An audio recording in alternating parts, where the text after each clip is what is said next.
Shalom, selamat pagi Bapak Ibu yang terkasih. Puji nama Tuhan, hari ini kita kembali bertemu dalam renungan Gereja Po Kemang Pratama.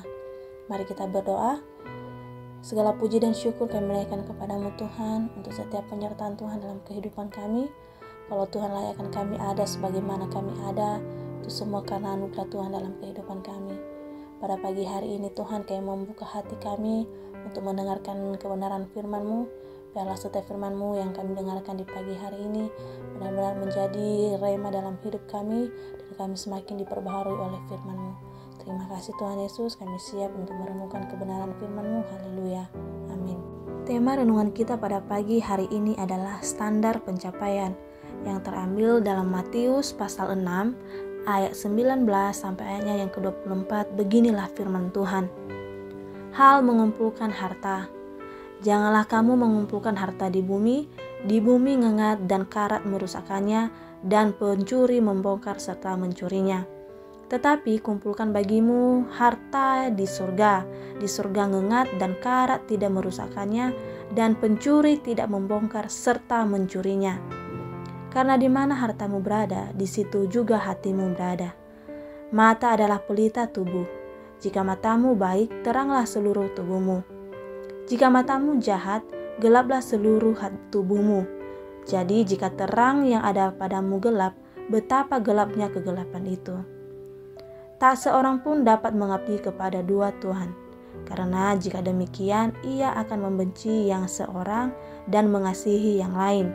Atau ia akan setia kepada yang seorang dan tidak mengindahkan yang lain. Kamu tidak dapat mengabdi kepada Allah dan kepada Mamon. Sejauh demikian pembacaan firman Tuhan. Bapak Ibu yang terkasih, orang dunia mengukur keberhasilan hidup sehari-hari berdasarkan pencapaiannya. Ukuran pencapaian itu selalu berhubungan dengan harta atau uang yang dimiliki. Pencapaian dimulai dari hati. Kita bisa lihat ayatnya yang ke-21, dan sejauh mana tubuh seorang digerakkan oleh keinginan mata.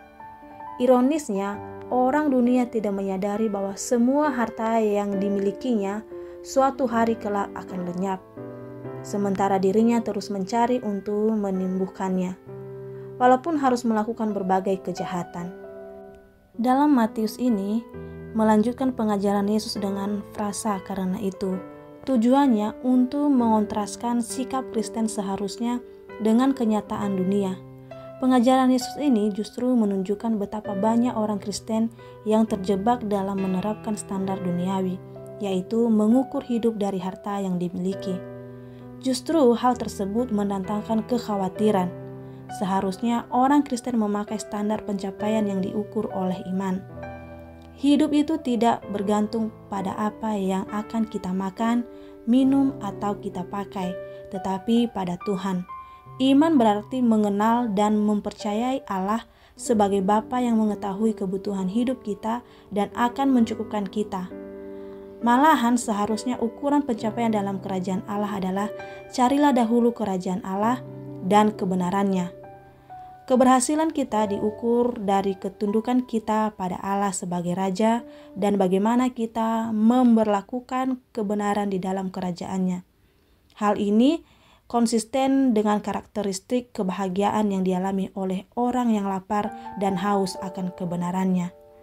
Bapak Ibu yang terkasih, kita sebagai anak-anak Tuhan yang sudah menerima anugerah keselamatan dan sedang mengembangkan karakter surgawi, kita perlu belajar terus apa artinya beriman. Beriman berarti percaya penuh kepada Tuhan dan mempercayakan diri sepenuhnya pada cara Tuhan mengelola hidup kita.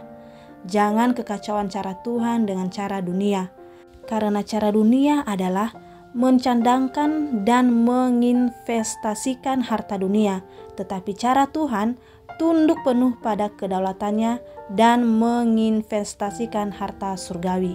Sejauh demikian renungan kita pada pagi hari ini. Mari kita kembali berdoa.